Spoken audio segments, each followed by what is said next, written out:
All right there. Well, how y'all doing today? It's Carpo, coming at you from my bedroom, a rare opportunity to make a video in my room.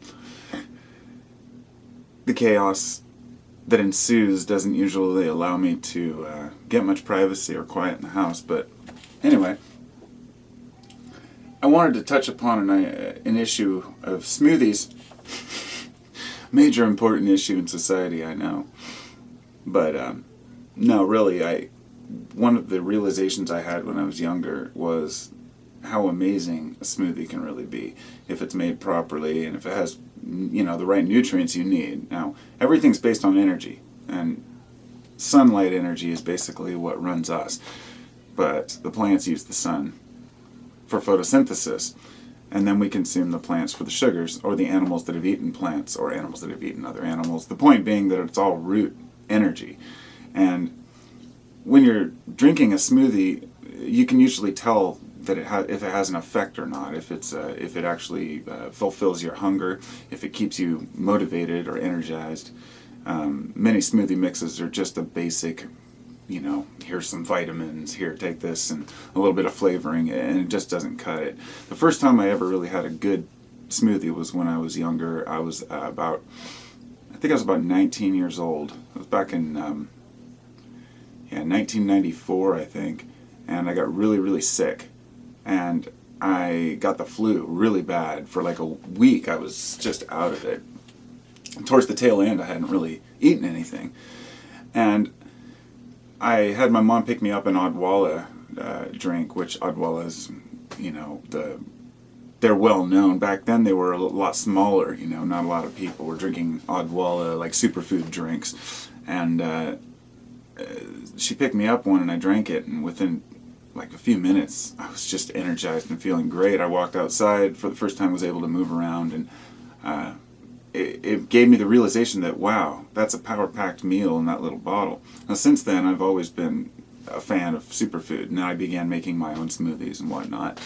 And more recently, I went from making green smoothies to going back to making kind of a brown smoothie out of a chocolate-based tasting type recipe, and then using whatever kind of milk you want to use. You can use rice milk, almond milk, regular milk, but it's just basically like mixing chocolate milk in a blender.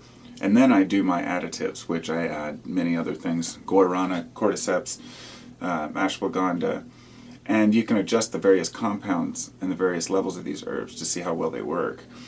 And I've tried dozens of these smoothie mixes, or these full meal mixes. And some of them are just a partial, addition to a diet, or a supplement. But some of them are considered actual full meals. The one I take, you could live off of it if you wanted to. But, the stomach wants to digest. It's interesting because you're providing the same nutrients that you could get through eating food, but there's an energy associated with eating raw foods that we all know. I mean, when you eat a nice meal, the way you feel, you can never get quite that feeling after drinking smoothies. It's more of a consistent energy. But smoothies are good for people who are on the go. I'm not saying that you need meals, because you don't. It's just that I enjoy them, and there's a satisfaction that comes with eating food. But limiting our intake is important, Like I said before, like I'm not going to get into the meat debate, but in Ayurvedic and traditional, Indian and Chinese medicine, they both agree that meat is the highest packed source of, nutrition for humans. But the problem is that we eat too much of it. 2 ounces is more than enough. And people are out eating a quarter pound meal, or like 3 times a day, quarter pound burger or whatever, or eating a 16-ounce steak. And we need, if we're going to eat meat, to limit our intakes. But by drinking a smoothie mix, you do get all the nutrients you need without having any meat-based products, and you can go vegan, non-GMO, and fully organic in these things. Of course, they're assuming that all the products that they're buying to put in their smoothie mix are properly labeled, which is a hard one. But the mind knows, the body knows, and when you're getting the nutrients you need. You just can feel good or you don't. When there's something lacking, the body will usually crave it. In fact, there was a thing I was reading it was about this. I wanted to hike the Pacific Crest Trail, so I have this trail book, and I was reading, and they were saying people who are out on the trail for weeks at a time, when they come into a town finally, whatever they rush in and order at a restaurant or a store, that shows them what they've been lacking in their diet. You know, it's like, whatever, it's usually just energy, sugar. We crave different foods. Most of the foods that we crave the sugar, and with the sugar comes the other nutrients and enzymes that our body needs to, you know, to live happily. I guess the question is, do we really need food at all? You know, it reminds me of the Matrix movie, you know, of course, when they're eating that slop, you know, from the future, and it's just a protein, you know, whatever. I can see the future maybe being somewhat like that, having foods like that, but nobody's going to go for it. We already have 3D printing technology where we can print food, so I think that might be the next step. It sounds crazy, but if we take the basic nutrients that we need and make our own food in our own textures, that's an interesting concept. I don't know. I still think nature does it best, though, and there's nothing more important than having an organic garden and learning how to do your own gardening. Years ago, when I was into prepping and stuff, I went and ordered a bunch of heirloom, you know, seeds, you know, organic, GMO-free heirloom seeds, and then harvest my own seed each year and reclaim that seed. And don't trust that the market's going to remain neutral. The GMOs are going to creep down the line. Not that that's, hey, I'm not into the good or bad at this point. I'm just saying, if you want good original seeds and learn how to grow organic food, that's where you're going to get your best nutrition. That's my thought. Anyway, hope you all have a great day, and stay as healthy as you can. You know, nobody's perfect. You know, these guys that go out and, you know, sculpt themselves, and they're into their perfect body, their perfect diet, and everything. You know, I commend you if you can stick to a perfect diet and stay healthy and exercise all the time, and, you know, remain in that constant state of motivation to do that. I commend you for that. I think that's really cool. A lot of us don't have that. I sure as hell don't have the motivation to get up and jog.